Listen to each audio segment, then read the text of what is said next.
Berbagai kelainan dapat terjadi pada bayi yang baru lahir. Salah satunya adalah spina bifida atau split spine atau sumbing tulang belakang.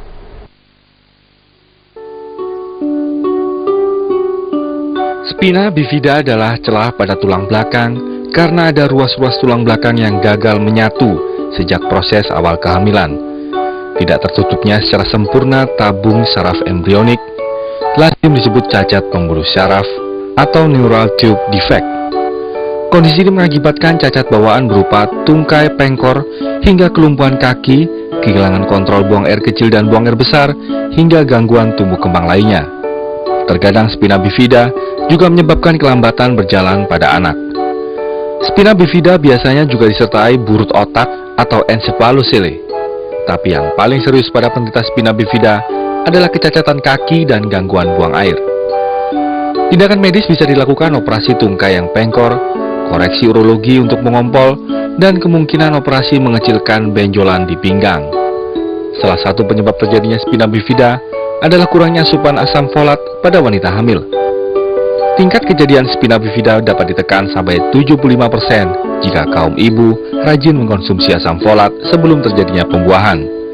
Asam folat diketahui sebagai koenzim untuk produksi DNA dan RNA serta meningkatkan replikasi sel.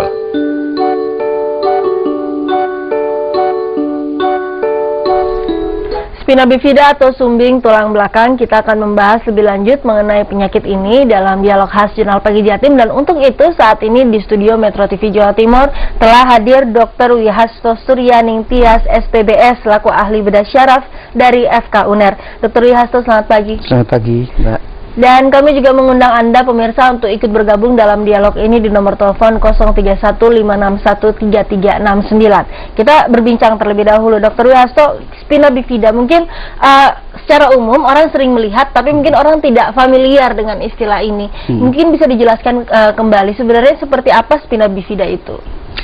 Jadi memang spina bifida itu adalah kelainan tulang belakang yang memang dibawa oleh bayi sejak dia lahir. Kelainan ini adalah cacat bawaan yang biasanya terjadi akibat kekurangan salah satu zat nutrisi tertentu. Bentuknya bermacam-macam. Bentuk yang paling berat biasanya adalah dia berlobang tulang belakangnya itu sehingga kulit, kemudian tulang, dan ada beberapa bagian sarafnya yang terlihat dari luar. Jadi kalau mungkin kita sering lihat film sundel bolong itu ya, kita bayangkan kayak sundel bolong gitu, dia tulang belakangnya berlobang, itu adalah bentuk yang paling berat dari spina bifida. Bentuk yang lebih ringan lagi hanya berupa benjolan yang tertutup oleh kulit yang normal, sehingga dia tampak hanya seperti gumpalan lemak aja di punggung, di pinggang bawah. Dan bentuk yang sangat-sangat ringan ini yang seringkali terlewat oleh ibu-ibu maupun mungkin bidan, mungkin oleh beberapa teman dokter juga. Tulang belakangnya betul-betul seolah-olah tidak ada kelainan. Padahal kalau dicermati dengan baik, tulang belakang yang mempunyai kelainan itu pasti akan menunjukkan sesuatu di kulitnya. Gambaran yang paling gampang adalah lesung kulit. Jadi kayak kalau di pipi gitu orang cantik ya. Nah, tapi kalau di punggung dia bikin tidak cantik gitu. Kemudian yang kedua ada kulit yang kemerahan. Orang mengira itu toh. Biasanya orang kan kayak, oh ini toh atau apa istilahnya itu ya. Ini tanda lahir. Nah, kadang-kadang kalau dia warnanya betul-betul merah atau merah kehitaman begitu, hati-hati, kemungkinan di dalamnya juga ada kelainan. Yang berikutnya adalah dia ditumbuhin rambut yang sangat lebat. Hanya seperti di daerah itu aja, seperti ada kayak rambut lingkaran tertentu, mungkin diameternya sekitar 4 atau 5 cm, dia rambutnya lebat sekali. Hati-hati, itu juga adalah tanda dari spina bifida. Kadang-kadang itu semua tidak ada. Yang kelihatan hanya seperti bekas kulit yang dinyunyuk sama rokok. Nah, bekas kulit yang disundut sama rokok itu kan kayak putih tipis, melepuh gitu ya. Nah, itu hati-hati, kemungkinan si kecil ini punya sesuatu yang lain di tulang belakangnya yang kita sebut sebagai spina bifida. Baik, tadi itu adalah penjelasan dan juga bagaimana untuk bisa lebih mewaspadai dengan melihat kondisi fisik pada bayi yang baru lahir. Tadi Anda menyebutkan kekurangan zat tertentu. Zat apa sebenarnya yang kekurangan zat apa sebenarnya bisa mengakibatkan bayi ketika lahir kemudian mengalami spina bifida ini? Jadi tersangka utamanya dari nutrisi ini adalah asam folat. Dia sudah ditetapkan sebagai terdakwa sebetulnya oleh penelitian-penelitian yang panjang di banyak negara. Dan sebetulnya asam folat ini gampang sekali didapatkan di daerah tropis. Itu diperoleh dari mana? Sumber-sumber alami yang ada seperti bayam, kacang-kacangan, kemudian buah-buahan seperti semangka, nanas, itu mengandung banyak asam folat. Tetapi ada satu hal yang kadang-kadang tidak disadari oleh ibu-ibu biasanya ya. Cara mereka mengolah makanan itu membuat semuanya rusak. Sehingga yang dimakan hanya tinggal ampasnya. Nah, sudah tidak ada lagi kandungannya. Sudah tidak ada lagi kandungannya, sudah sangat-sangat turun. Sehingga kenapa mereka ibu-ibu yang hamil, ibu-ibu yang sedang mengandung itu, mereka diberi tambahan suplemen.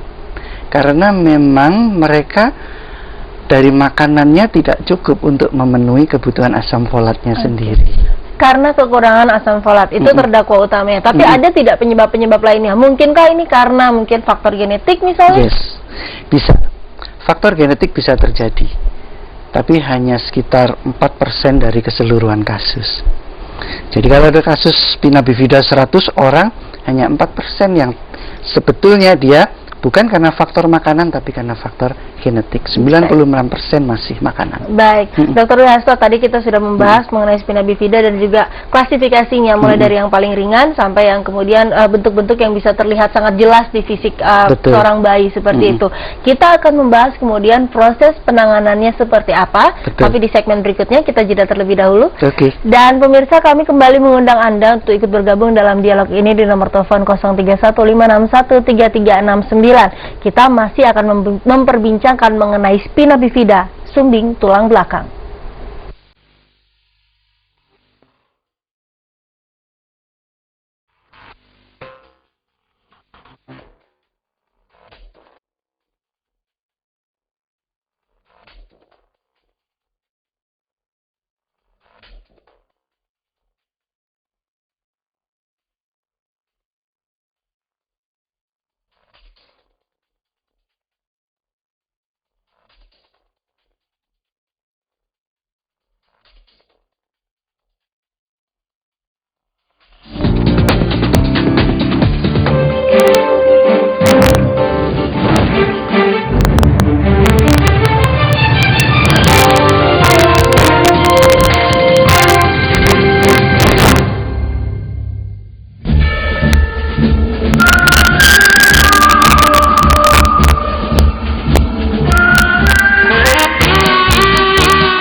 Battle of Comics setiap Kamis jam 10:30 malam.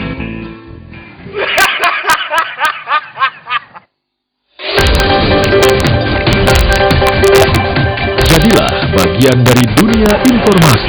Abadikan setiap kejadian dan sampaikan kepada pemirsa melalui kami di metrotvnews.com/whiteshot, Twitter @whiteshotmetrotv. Teman-teman semua, Andalah saksi peristiwa, Andalah yang menyampaikannya. White Shot, Senin hingga Jumat, jam 1 siang.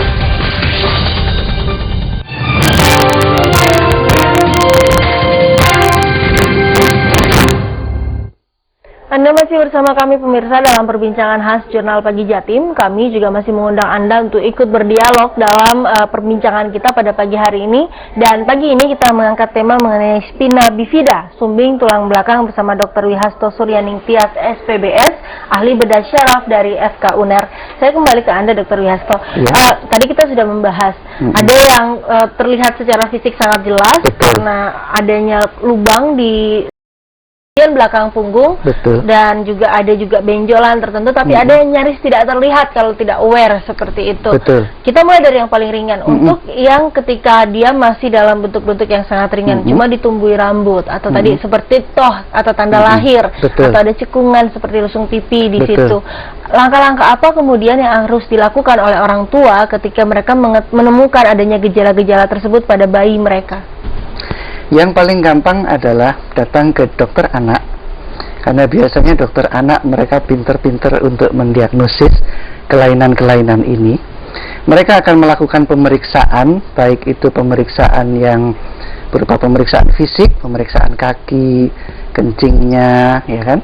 Kemudian mereka akan melakukan pemeriksaan tambahan. Yang paling sederhana adalah USG tulang belakang.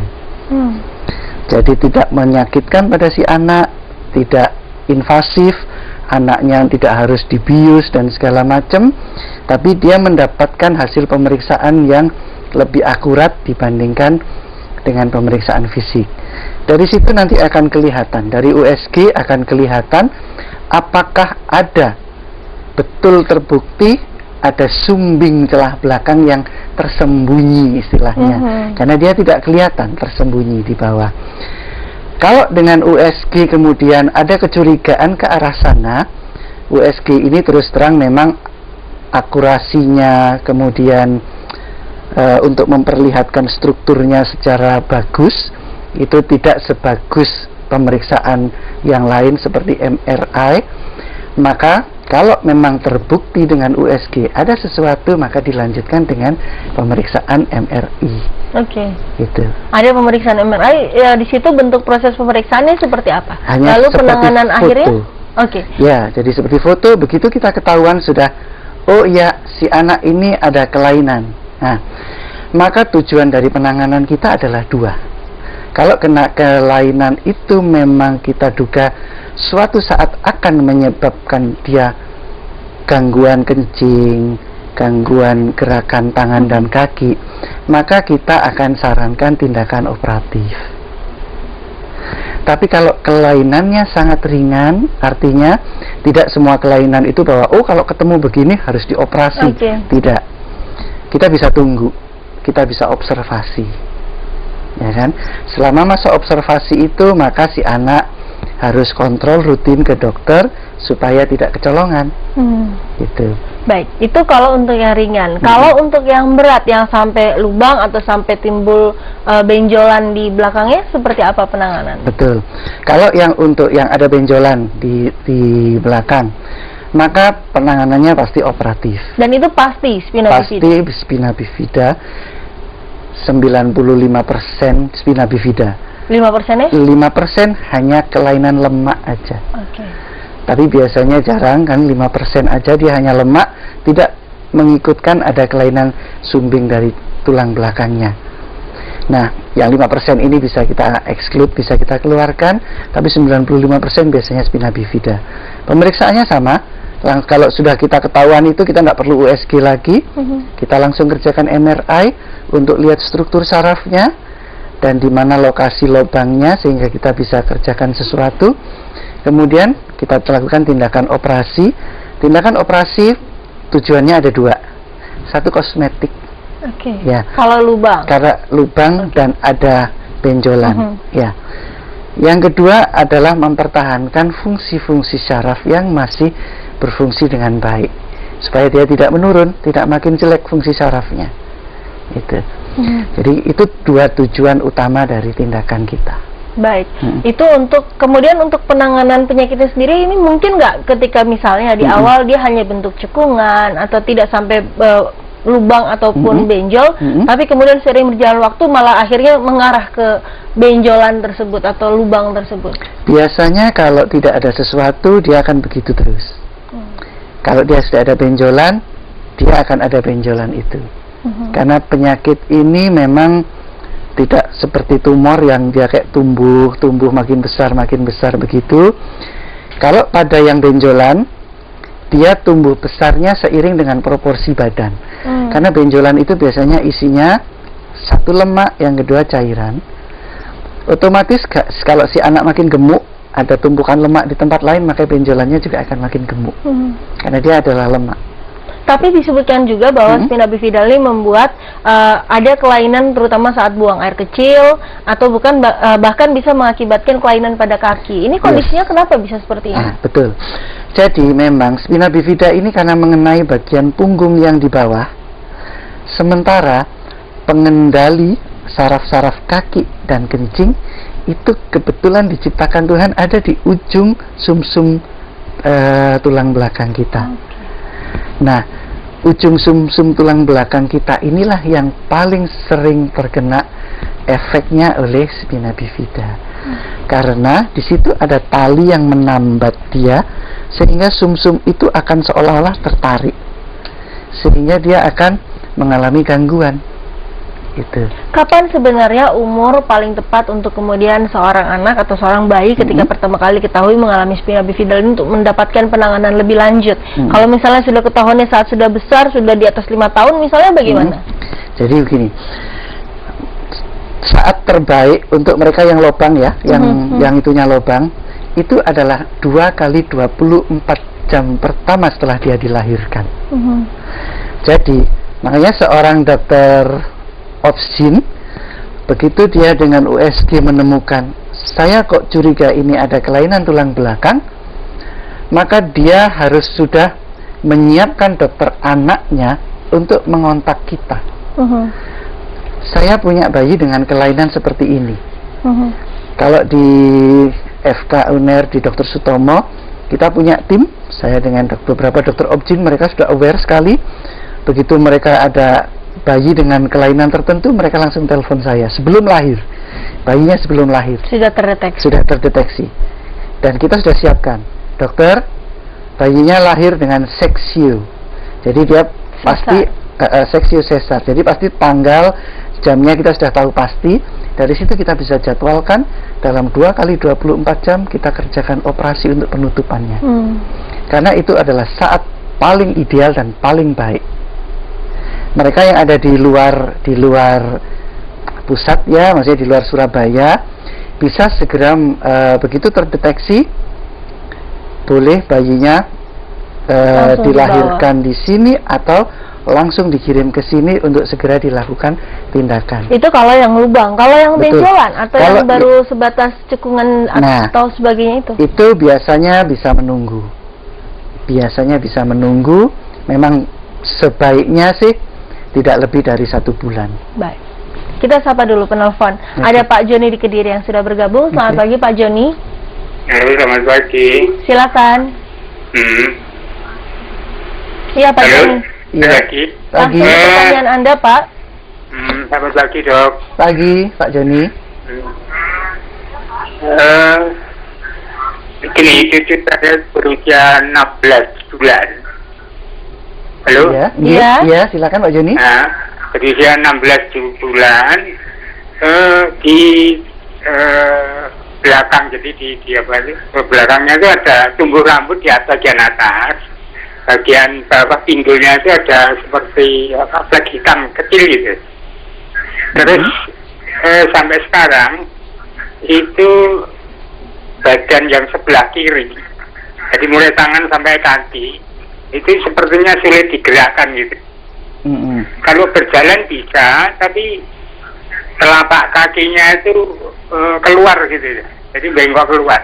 Iya, bisa berjalan seperti itu, dan tangan sebelah kiri itu nggak mau diturunkan gitu.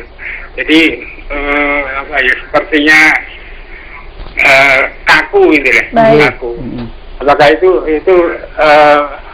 gejala seperti ini ada penjelasan, dan itu nanti bisa ditangani di mana gitu. Baik Pak Joni, terima kasih telah bergabung bersama kami pada pagi hari ini. Kita akan menanggapi, tapi nanti kita jeda terlebih dahulu. Pak Joni, nanti kami akan membahas kasus Anda usai jeda berikut ini, dan kami juga masih mengundang penelpon lainnya untuk ikut bergabung dalam dialog ini di nomor telepon 0315613369. Perbincangan kita mengenai spina bifida masih akan segera kembali sesaat lagi.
bersama mikrofon.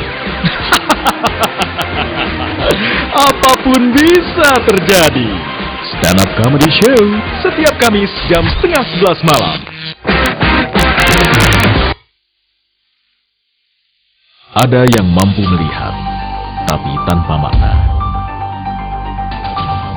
Ada yang mendengar, tapi tak mampu bersuara. Ada yang mampu bersuara, tapi suka-suka. Kami melihat, mendengar, dan bersuara dengan fakta. Metro hari ini, mulai lebih di balik berita. Setiap hari, jam 5 sore.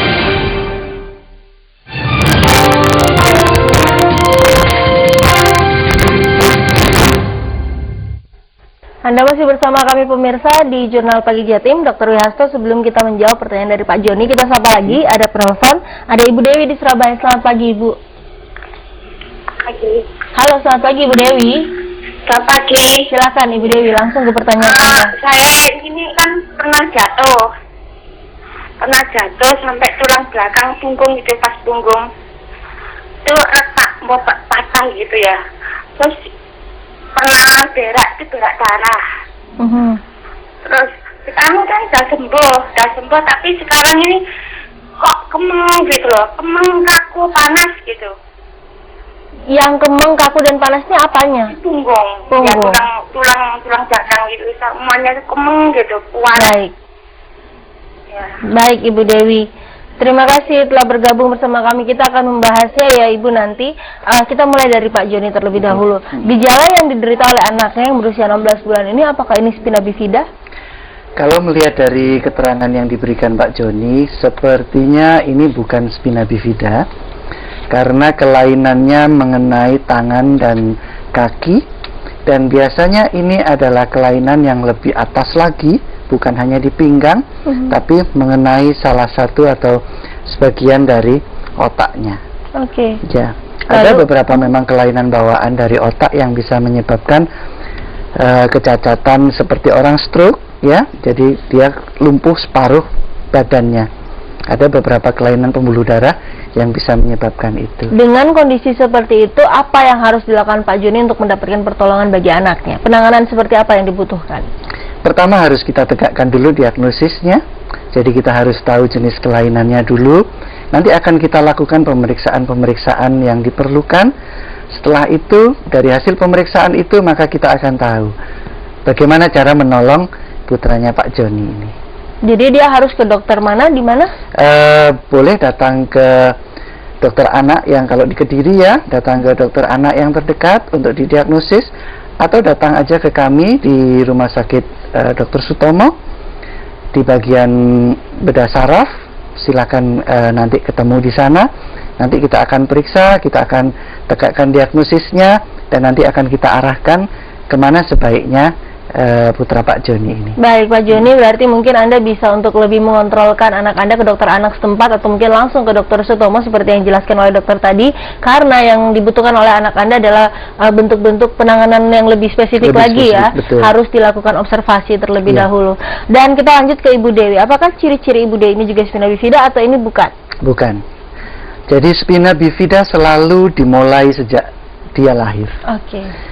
Kalau saya melihat dari apa yang diceritakan Bu Dewi, sepertinya beliau mengalami trauma tulang belakang, ya kan?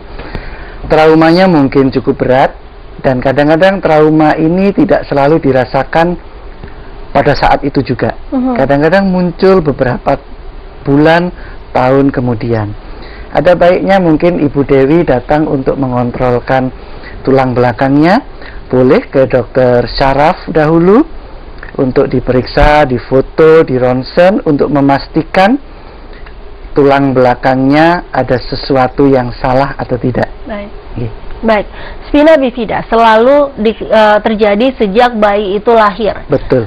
Lalu, mulai usia berapa sebenarnya kandungan bagi seorang ibu yang hamil? Mulai dari usia kandungan keberapa sampai keberapa dia harus sangat berhati-hati, terutama mengenai untuk mendapatkan konsumsi asam folat ini? Jadi selama kehamilannya, mulai dari 0 hari sebetulnya. 0 hari itu adalah pada saat sel telur bertemu dengan sperma, saat terjadi pembuahan, saat itulah seorang ibu sudah harus aware tentang pertumbuhan janinnya. Biasanya spina bifida ini terjadi pada hari-hari minggu-minggu pertama sampai dengan 28 hari pertama kehamilannya. Ini yang seringkali membuat kadang-kadang pasangan-pasangan muda atau ibu-ibu hamil itu meremehkan, masih hamil muda, nanti ajalah ke dokternya gitu kan, masih telat seminggu, masih telat 2 minggu. Mereka tidak aware karena pembentukan organ itu sudah dimulai pada saat itu, dan saat-saat itulah saat-saat kritisnya. Itu akan berlanjut terus sampai dengan 3 bulan pertama. Jadi 28 hari itu adalah titik kritis pertama, kemudian akan berlanjut terus sampai dengan 3 bulan pertama. Agak sedikit mengkhawatirkan karena kadang-kadang justru sebelum 1 bulan atau di awal-awal kehamilan, perempuan malah kadang belum sadar bahwa mereka itu sudah hamil. Betul. Seperti itu. Lalu untuk sebagai langkah preventif, misalnya bagi orang-orang yang belum memiliki anak atau bagi mereka yang belum menikah bahkan, cara-cara yang harus mereka lakukan agar mereka bisa terjaga terutama di masa-masa kritis itu seperti apa, Dok? Jadi ini untuk mereka yang baru akan menikah atau baru aja menikah, maka sebaiknya si ibu atau bukan ibu ya, pasangan muda ini, wanita muda ini sebaiknya segera mengkonsumsi asupan asam folat. Yang bisa didapatkan tadi disebutkan makanannya bayam, kacang, makanan-makanan, kemudian dari susu, dan yang lebih baik lagi kalau dia terukur. Jadi ada sekarang banyak tablet asam folat yang dijual bebas, itu seperti vitamin. Jadi si ibu tidak perlu khawatir bahwa nanti kalau saya minum banyak obat, apakah nanti akan saya menumpuk di itu. Tidak perlu khawatir, karena kelebihan asam folat akan dibuang melalui kencing. Baik, Dr. Wihasto Srianingtyas, waktu kita terbatas. Betul. Tapi terima kasih telah bergabung bersama kami pada pagi hari ini dan telah berbagi mengenai spina bifida. Semoga ini bisa membuka kembali pengetahuan masyarakat, terutama mengenai perlunya untuk menjaga konsumsi makanan agar ini juga bisa melahirkan bayi yang juga sehat seperti itu. Ya, terima kasih Dr. Wihasto. Dan pemirsa, tetaplah di Jurnal Pagi Jatim. Usai jeda kami masih akan kembali dengan beragam informasi lainnya. Di antaranya jemaah calon haji menjadi media penyelundupan buku nikah palsu ke Arab Saudi. Sesaat lagi di Jurnal Pagi Jatim.